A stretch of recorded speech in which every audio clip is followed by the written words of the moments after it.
pemirsa penonton Presindo, sekarang kita bersama salah seorang korban juga tindak pidana perdagangan orang. Saya mendapatkan cerita yang dijanjikan oleh salah seorang di Jakarta dan untuk dibawa ke Batam. Ternyata di sana dia diseberangin ke Pulau Karimun. Nah, dari pekerjaan yang awal dijanjikan ternyata berbeda dengan pekerjaan yang diterima dia di Karimun. Sekarang kita tanya langsung ke mbaknya, ya. Gimana kronologisnya? Gimana awalnya bisa sampai ke Karimun, atau awalnya dapat pekerjaan ini gimana? Awalnya saya dapat dari teman saya, kan. Saya ngechat dia kan memiliki status, ya kan, pekerjaan. Saya ngechat kan. Saya awalnya tuh ngechat dia, terus awalnya cuman LC doang, LC karaoke doang. Oh, awalnya kan? Memang sebagai LC gitu ya? Iya, awalnya emang sebagai LC karaoke, ya kan. Terus dia cuma persyaratannya emang cuma KTP doang. Terus gajinya tuh emang sebulan itu 20 juta, ya kan. 20 juta? Sebulan, iya, sebulan ya. Terus dari situ saya maulah, ya kan, difasilitasin segala, kayak kita dipercantik diri, terus kayak semacam tiket pesawat, kayak misalkan ongkos apa semuanya difasilitasin deh, pokoknya makan apa deh pokoknya ya. Nah dari situ tuh saya mau, akhirnya saya berangkat dari rumah itu malam, dipesenin Grab sama itu orang, dipesenin Grab saya. Terus saya berangkat lah, ya kan, berangkat ke rumahnya dia. Ke rumahnya yang siapa nih? Yang orang yang tempat yang orang yang ngajak, iya, menjanjikan, yang mengajak saya. Oke, saya ke rumah dia. Saya nginep lah tuh semalaman. Nah tiket pesawat saya tuh adanya siang, dipesenin oleh dari sana, dari Karimun. Yang mesenin bukan kita langsung, berarti orang itu yang mesenin ya? Iya, orang itu langsung mesenin, ya kan. Saya berangkat lah tuh, dianterin ke situ, sekitar ke bandara sekitar jam berapa, siang lah pokoknya, pagi jam 10-an lah pokoknya kalau nggak salah deh. Saya ke situ, ya kan, saya sendiri, dia cuma nganterin sampai Bandara Soekarno-Hatta, ya kan. Dia ternyata nggak ngikut, saya sendiri itu, ya kan. Nah dari situ saya udah tuh, saya tunggu pesawat datang, ya kan. Nah gak lama pas saya udah sampai di Batam, lah saya bingung, saya naik apa lagi gitu. Oh, di situ baru ini curiga gitu ya? Ya, saya udah firasat gak enak lah pokoknya. Kok kata saya di Batam, pas saya sampai di Batam dipesenin tiket kapal lagi, kata saya, ya kan. Pas dipesenin kapal, saya naik lah. Nah telah tiba saya di Karimun, Pulau Karimun, Pulau Riau. Ya saya sampai setelah situ, ya kan. Nah saya udah sampai situ, terus saya dijemput lah sama bosnya, yang itu yang laki, ya kan. Saya dijemput tuh sama bosnya itu. Nah saya sampailah tiba di kosan. Saya udah tiba sampai di kosan itu, saya istirahat, makan, naruh baju apa ini tuh. Gak lama saya ke salon malamnya, ke salon. Saya masang bulu mata, saya warnain rambut, ya kan. Terus saya diajak beli baju, ya kan.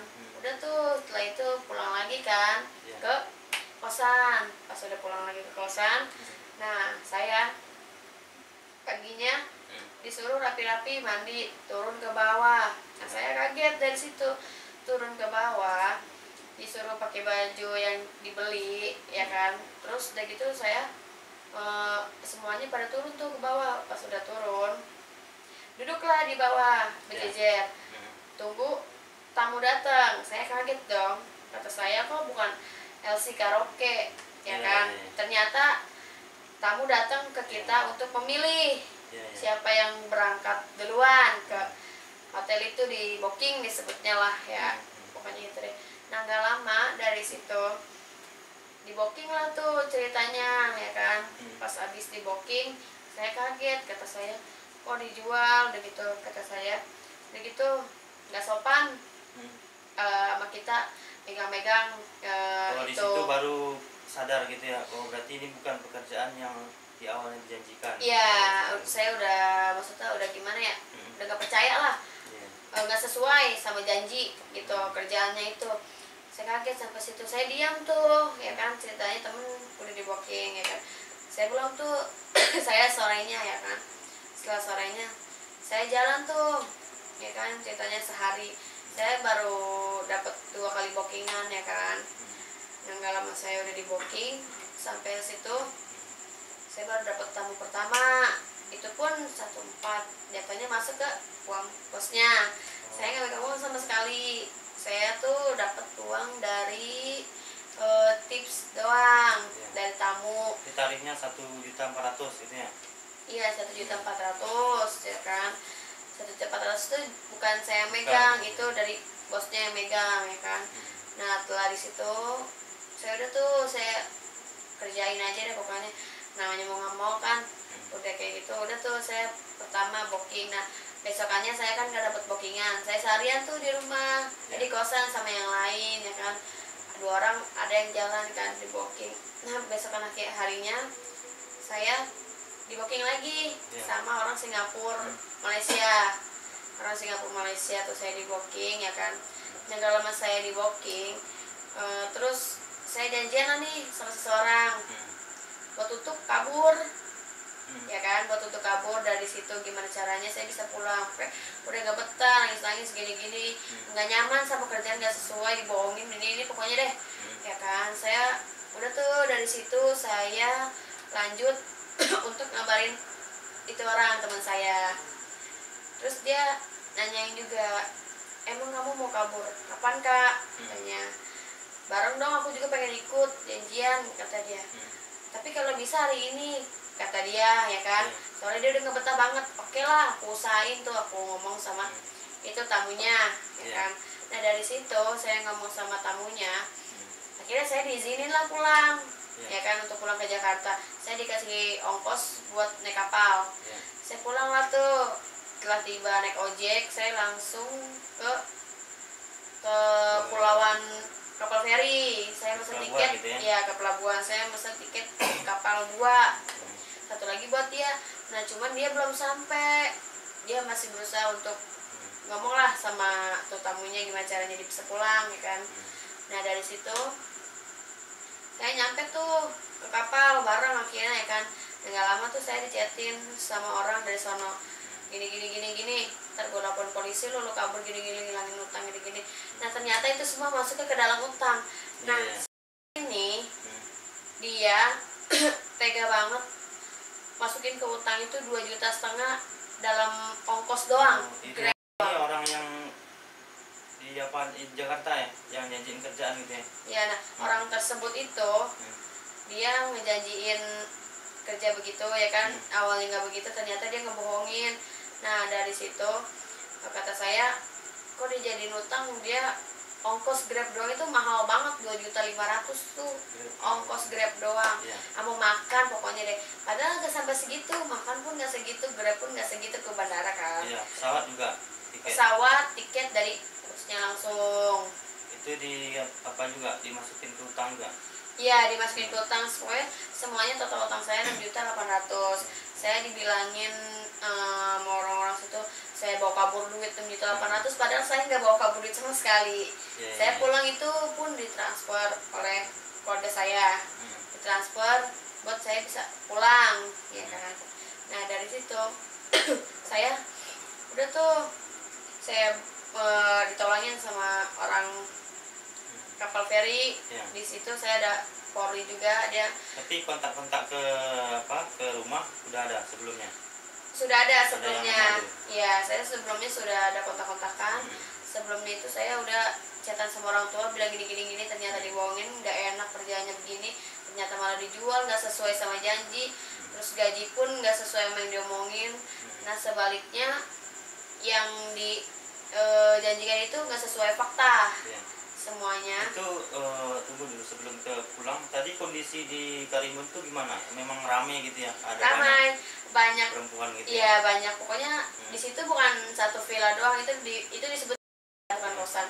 Ada berapa banyak villa di situ dan sama kayak gitu juga kerja begitu. Nah, saya pas udah tahu kayak begitu, saya kaget kerjanya begitu ya kan. Akhirnya saya dari situ tuh mulai gak betah, pengen pulang, gak nyaman. Saya pun kalau misalkan kerjanya jujur, saya pun bakal betah.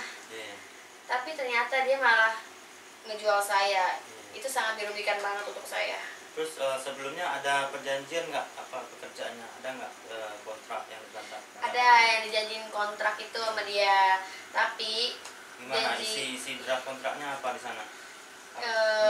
Maksudnya isi draft kontraknya itu nggak ada secara negaranya. Itu sempat kita tanda tangan, ya kita tanda tangan. Dibaca nggak ininya? Kita tanda tangan. Ada Nah, dibaca nggak? kita nggak baca karena dia minta buru-buru tanda tangan. Atau kertas kosong atau gimana? Enggak, itu udah diisi sama dia. Diisi. Ya, pokoknya akal-akalan dia lah mungkin. Kalau itu mah pokoknya surat bikinan masih ada gitu ya? Nanti iya. Bisa saya lihat. Iya, nanti masih ada surat kontrak kosongannya. Pokoknya saya dapatnya itu surat kosongannya. Saya pun pengen ngambil KTP pun sulit. Saya nggak KTP mikirin. berarti masih tinggal di sana gitu. Ya, saya nggak mikirin untuk KTP, yang penting saya bisa pulang. Gimana caranya saya bisa pulang dari Karimun untuk ke Jakarta. Nah, saya dulu itu juga banyak perjuangan banget di sana. Nah, pas di pelabuhan tadi, terus sampai gimana? Sampainya di Batam tuh gimana ceritanya? Pas sampai di Batam itu, saya udah tuh ya kan, pas sampai di Batam kata saya, alhamdulillah nih udah sampai Batam ya kan. Nah, ternyata saya kagetnya pas naik kapalnya itu. Nah, saya kecewa tuh dari situ, perasaan saya kan. Kalau misalkan nggak sesuai, kirain saya tuh benar-benar di Batam, ternyata nyebrang pulau lagi di tengah-tengah laut. Itu pun udah kalau tengah-tengah laut itu pun udah susah kalau buat untuk kemana-mana juga ya kan. Jadi terbang ke Jakarta itu ada yang gimana kan KTP nggak ada tuh? Gimana Itu kok bisa saya ada yang nolongin Nah. Polri itu dari pelabuhan, ada yang nolongin. Dia itu nolongin saya sampai bisa naik pesawat untuk pulang ke Jakarta. Jadi dia yang mensupport saya, dia yang ingin saya, pokoknya dia deh, pokoknya yang support saya, ngebela pokoknya semua. Oh ini mah ternyata dibohongin gini gitu ya kan. Nah dari situ tuh saya mulai, saya bisa pulang gitu. Dari situ saya udah mulai, yaudah yuk kita bisa pulang, kita gimana saya bisa pulang. Akhirnya saya nginepin lah ke tempat ruang menyusui. Setelah nginepin ruang menyusui, besok paginya kita sarapan, nunggu siang dia pulang kerja, kita langsung lah ke Bandara Soekarno-Hatta. Saya di situ nginepin ke masjid dulu. Gak lama saya pulang, kan saya tiket jam pesawat itu jam 2 ya. Saya nunggu di masjid, jam 2 itu langsung saya naik ke pesawat. Nah di pesawatnya itu pun bahkan ada yang bawa saya, karena kan saya nggak ada KTP. Lihat orang dalam pokoknya. Itu yang bantuin orang bisa naik pesawat tanpa KTP siapa? Itu dari Polri-nya bilangin ke orang dalam pesawat, pokoknya orang bandaranya. Itu juga pun maksudnya ngasih uang buat untuk saya nggak ada KTP deh pokoknya. Gimana caranya bisa pulang. Akhirnya saya ngeluarin duit tuh semua total 2 jutaan lebih lah pokoknya. Habis pesawat, Grab, terus segala makan, terus buat ngasih orang dalam juga ya kan ibaratnya. Nah sampai di Jakarta di bandara langsung pulang gitu ya? Di bandara mana? Di sini di Soekarno-Hatta. Iya, saya langsung mesen Grab tuh untuk pulang. Nah dari situlah saya untuk bercerita, ternyata gini. Oke lah kalau kayak gitu, sini benar-benar dikecewain, benar-benar dibohongin, pokoknya udah hancur lah, pokoknya harus gak tau lah harus gimana lagi ya kan. Ada ini nggak laporan ke polisi nggak sampai di Jakarta? Dari ini mah saya ada laporan polisi ya kan. Saya baru sekali itu pun laporan sama polisi, cuman harus manjang kan karena teman saya nggak mau manjang, jadi oke lah saya ngendon. Berarti belum dilapor ke polisi ya? Belum, ternyata baru sampai situ dong deh ceritanya, pokoknya panjang juga. Berarti teman yang satu lagi gimana nih? Yang kan berdua? Iya. Nah dia ke Bali. Sekarang udah di Bali? Iya, dia kerja lah di sana katanya. Dia kan KTP nggak ada juga, gitu ya? Iya, dia KTP bisa ngambil kata dia. Ternyata KTP aku udah dibalikin kak. Nah saya feeling 2 kali kalau KTP dibalikin itu pasti kan dia dibayar juga. 1 dan kedua itu pasti dia ada kontak-kontakan juga dong sama orang sana ya kan, pastinya dari situlah saya mulai curiga juga, maksudnya kok dia bisa saya nggak bisa gitu kata saya. Berarti kalau saya tangkap tadi yang awal penipuan ini dijanjikan oleh yang ini ya, yang di Jakarta ya, Iya, kerja di sini dijanjikan ya. itu dari Dan sempat nginap di rumahnya gitu ya. iya di rumahnya dia tuh saya nginep ya kan, terus dia itu juga dalangnya nyari orang, si R itu, inisial R itu nyari orang di jalan untuk supaya ada yang mau dibawa ke Karimun gitu. Nah dia kan ngebawa orang pun pasti dikasih duit dong ya kan dari sana tuh, begitu dia ngambilnya bela dari maminya lain, dari ini kitanya lain, jadi udah dengan masukkan utang gitu, jadi disebutnya maklar lah ibaratnya gila duit deh pokoknya semuanya dijanjiin sama dia. Oke, Supaya terima jadi kasih Kak. Jadi pemirsa, kakak ini datang untuk memberikan keterangan kepada kami bahwa telah terjadi TPPO, tindak pidana perdagangan orang, dan kami berusaha untuk membantu mempublikasikan. Semoga aparat hukum mendengar apa yang terjadi, dan ini jelasnya dia bahkan katanya ada bukti video di lapangan bagaimana kondisi di sana, sama draft kontraknya yang kalau saya baca itu tidak sesuai dengan undang-undang Depnaker. Terima kasih. Kita ketemu dengan podcast selanjutnya. Assalamualaikum warahmatullahi wabarakatuh.